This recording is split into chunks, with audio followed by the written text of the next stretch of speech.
Tocou o alarme, tá na hora de Flash News aqui na tela da BMC, então chega mais, seja muito bem-vindo, seja muito bem-vinda a essa nossa edição do Boletim da Tarde aqui da tela da BMC News. Hoje o mercado financeiro apresentando volatilidade, influenciado por fatores internos e externos. A gente vai dar uma olhada em todo esse panorama nessa edição do dia 3 de junho de 2025. Hoje é terça-feira, hein?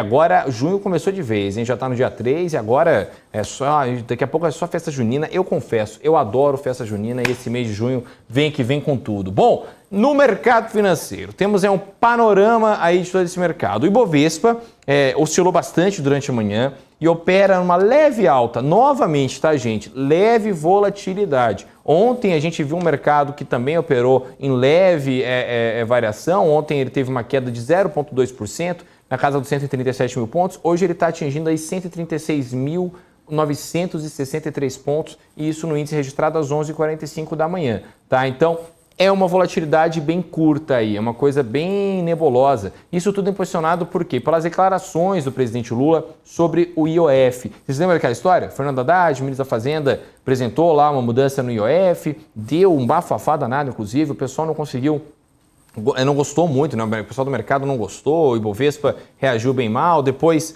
o Ministério da Fazenda deu para trás, falou que não vai ser dessa maneira. Então o ministro da Fazenda, Fernando Haddad, apresentou uma substituição desse método e tudo mais para o presidente Lula. Deve ter novas reuniões aí para conseguir anunciar isso, mas tudo isso está ainda num cenário de certa nebulosidade. A gente não sabe exatamente o que está vindo por aí, só sabe que vai ter alguma substituição nessa história do IOF. Já no dólar, a moeda norte-americana registra uma queda hoje de 0,4% ali, né, na casa do 0,5%, sendo cotada a R$ 5,64 aí no dia de hoje. Nos destaques corporativos, vamos lá, temos a Azul, né, Azul aí, né, tendo um ano muito ruim, com a Moody's, inclusive, rebaixando a perspectiva de crédito da companhia, refletindo preocupações com a estrutura financeira da empresa aérea. A Petz e a Cobasi aí tiveram o CAD aprovando sem restrições a fusão entre as duas empresas, movimentando o setor de varejo pet. Agora finalmente foi, né? A gente estava esperando essa fusão acontecer há mó tempão e agora finalmente deve acontecer. Aí o CAD aprovando sem restrições e o que deve montar aí uma gigante do setor, né? A gente está falando de Cobasi e Petz, as duas juntas agora sendo a mesma empresa. A Minerva, por sua vez, levantou 1,7 bilhão de reais em aumento de capital, com uma adesão de 85,75% dos papéis disponíveis. Já na Redditor, ela anunciou um plano de crescimento orgânico, reduzindo a previsão de novos leitos para 2025 a 2028 em 21%. A TIM, por sua vez, aprovou o grupamento total das ações ordinárias na proporção de 100:1. Seguido de um desdobramento na mesma proporção. Falando um pouquinho agora de macroeconomia, pessoal, indicadores econômicos. A produção industrial aí, né, nos dados de abril, eles mostraram um crescimento de 0,1%, que é abaixo das expectativas de 0,5%, indicando uma possível desaceleração da atividade econômica. Na inflação e no PIB, tivemos aí o Boletim Focus ontem reduzindo a previsão de inflação, melhor dizendo, para 5,46% e do PIB para 2,13% em 2025, refletindo ajustes nas expectativas econômicas. Isso foi ontem, mas continua impactando o cenário de hoje na macroeconomia. Já no contexto internacional, temos as tensões comerciais, com a OCDE reduzindo suas projeções de crescimento global para 2,9% em 2025 e 2026, citando incertezas decorrentes de políticas tarifárias dos Estados Unidos. E nos mercados externos, temos as bolsas europeias operando em baixa devido a temores sobre os efeitos da guerra tarifária. O mercado, então, seguindo atento às decisões do governo brasileiro sobre as alternativas ao aumento do IOF e ao desdobramento aí das tensões comerciais internacionais. E para a gente poder falar sobre tudo isso, deixa eu chamar meu grande amigo aqui, Bruno Contrim, que é economista lá da Top Game, que está conosco nessa tarde de terça-feira. Bruno, bem-vindo novamente ao nosso Flash News. Boa tarde, Rafa. Boa tarde a todos os telespectadores da BMC News, para falarmos aí sobre esse começo de junho um pouco conturbado, né? Pois é, um começo conturbado, começo de pouca variação no Ibovespa, né, que é o famoso mercado ruim, né, para quem não sabe, esse é um jargão do mercado. O mercado ruim é quando cai 3% Ibovespa. O mercado ruim é quando fica no 0 a 0, porque não sabe direito para onde vai. A nebulosidade parece que traz um dia perdido aí para o investidor. E hoje, novamente, numa leve variação, né, numa leve alta aí, com essas declarações sobre o IOF. Então, a primeira pergunta em relação à macroeconomia, Bruno, é justamente em relação a essa história do IOF. né, que fez preço nas semanas passadas, né, em maio o ministro da Fazenda, Fernando Haddad, anunciou aí as taxas do IOF, o pessoal não gostou e agora ele deve trazer uma alternativa a ser aprovada ainda pelo presidente Lula. Como é que o investidor tem que olhar essa situação e como é que você enxerga todo esse cenário, Bruno?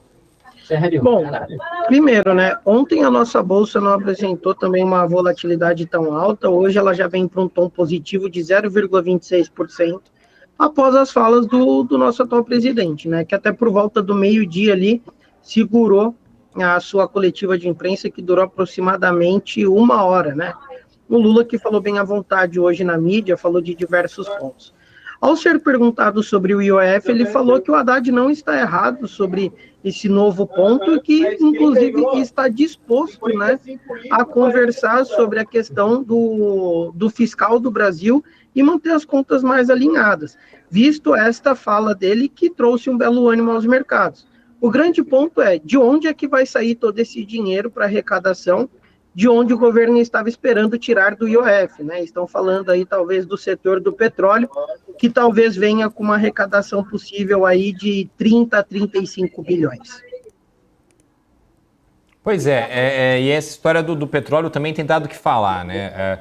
Na casa dos 30, 35 bilhões. E aí, como é que isso afeta isso? Você acha que traz um certo otimismo, pelo menos, para o investidor, na lógica de que não vai mexer na história do IOF, mas vai mexer em outros mercados? O investidor começa a ficar um pouco mais calmo com isso? É uma alternativa boa, na sua opinião, Bruno?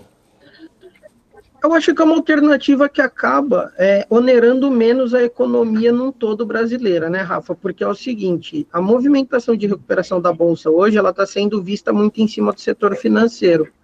O setor financeiro, ele é um grande prejudicado pela alta do IOF, né? Até por conta de ferramentas que as próprias instituições utilizam do mercado para estar arrecadando crédito e também por conta de movimentações financeiras, né? Que seriam ali oneradas por conta de transações internas mesmo. Vindo por conta dessa questão do petróleo, precisa ver até onde ele não vai acabar onerando a companhia, que é a Petrobras, que vem apresentando dificuldade em apresentar um resultado mais atrativo, né? Hoje é um dia que o petróleo começou em alta, como o dia de ontem, e continua performando em campo positivo, atrelado ao conflito do Oriente Médio, né? Lá na Rússia com a Ucrânia, e também alguns impasses ainda sobre Estados Unidos e o Irã. E toda essa questão, nós precisamos ficar atentos aí para ver se ele não acaba onerando a companhia, né, para ver toda essa arrecadação. Até visto que a própria Petro acabou reduzindo um pouco o preço da gasolina nas bombas aí. Pois é, exatamente, né? E a expectativa do mercado é que isso traga um certo alívio, né? Mas mesmo assim ainda mercado muito nebuloso para se operar. Vou falar um pouquinho sobre Estados Unidos, Bruno, sobre geopolítica e tudo mais, que essas tensões comerciais continuam, né? Falando lá, Donald Trump continua na história do aumento das tarifas em relação à China e tudo mais. O que o investidor tem que saber para conseguir performar bem na sua carteira de investimentos? O que o investidor tem que esperar, inclusive, de toda essa história, que aparentemente cada semana é uma novidade aí nessa briga entre Estados Unidos e China, cara? Sim, exatamente. E não se torna uma briga só Estados Unidos e China, né? Se torna uma briga Estados Unidos com a China, Estados Unidos com a Europa, Estados Unidos com alguns setores globais. Não tem uma perspectiva de como o investidor em si ele deve acabar se protegendo. A receita ali, para que ele evite correr um pouco mais de risco, obviamente ele está se protegendo via renda fixa, né? Atrelado ali ao CDI, visto que nossa taxa de juros vai precisar ficar mais alta por mais tempo. Mas com toda essa condição de incerteza da economia global, onde alguns mercados são mais sensíveis às tarifas do Trump e outros são menos sensíveis, precisa aguardar efetivamente a tomada de decisão concreta, né? Até porque nós já estamos depois do meio da janela, dos 90 dias, né, onde ele taxou o mundo todo em 10%, e ele taxou a China, né, abaixou as tarifas da China em alguns setores, em aproximadamente 2 semanas. Então, essa novela com o Trump, ela ainda está longe de acabar. O que está ficando cada vez mais claro é que o dólar, ele apresenta uma bela dificuldade de se fortalecer mundo afora, internamente aqui também, o dólar brasileiro também apresenta uma dificuldade bem expressiva aí de continuar performando em campo positivo. Pô, perfeito, Bruno. Eu queria muito agradecer a sua presença aqui no nosso Flash News dessa terça-feira. É sempre um papo muito bom e te espero mais vezes aqui no nosso programa, tá certo? Eu que agradeço a participação, Rafa. Uma boa tarde aí para você e para todos os telespectadores. E qualquer dúvida, estou à disposição. Tamo junto, Bruno Cotrim, que é lá economista da Top Game, com a gente aqui na nossa tarde de terça-feira. Terça-feira agitada no mercado, hein? Então, por isso, vocês têm que acompanhar o quê? O seu, nosso closing, às 4h30 da tarde, o jornal mais divertido, informativo e interativo da TV brasileira. Estaremos juntinhos hoje para acompanharmos toda essa movimentação, essas variações do nosso gráfico, né? Vocês sabem, a gente traz aqui os melhores especialistas para poderem mostrar suas visões, os gestores e tudo mais. Hoje tem um convidado, inclusive, muito especial que vai vir aqui. Não vou dar spoiler para vocês poderem assistir o programa. Então vocês podem vir, mandar mensagem, mandar seu alô no chat ao vivo do nosso YouTube, que a gente adora a participação de todos vocês, tá certo? 4h30 da tarde, tem o close aqui na tela da BMC News. E também nos siga nas redes sociais, @bmc.news, TikTok, Instagram, Twitter, LinkedIn, Facebook, onde você quiser, a BMC está junto de você. E também no nosso site, bmcnews.com.br, com as notícias mais fresquinhas de todo o mercado financeiro.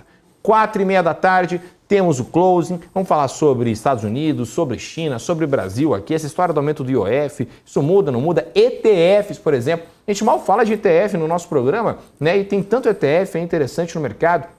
O que será que os nossos especialistas acham sobre isso? São especialistas que vêm aqui ao nosso programa, o que será que eles acham? ETF é uma boa, não é? Fundo imobiliário é uma boa, não é? Fundo de gestão é uma boa, não é? A gente vai dar uma olhada em tudo isso hoje no nosso closing. Vocês devem vir mandar a mensagem e participar do nosso programa aqui para tirar dúvidas, que é a nossa intenção, tá certo? 4h30 da tarde, a gente se vê no nosso closing aqui na tela da BMC News. Até mais, tchau, tchau!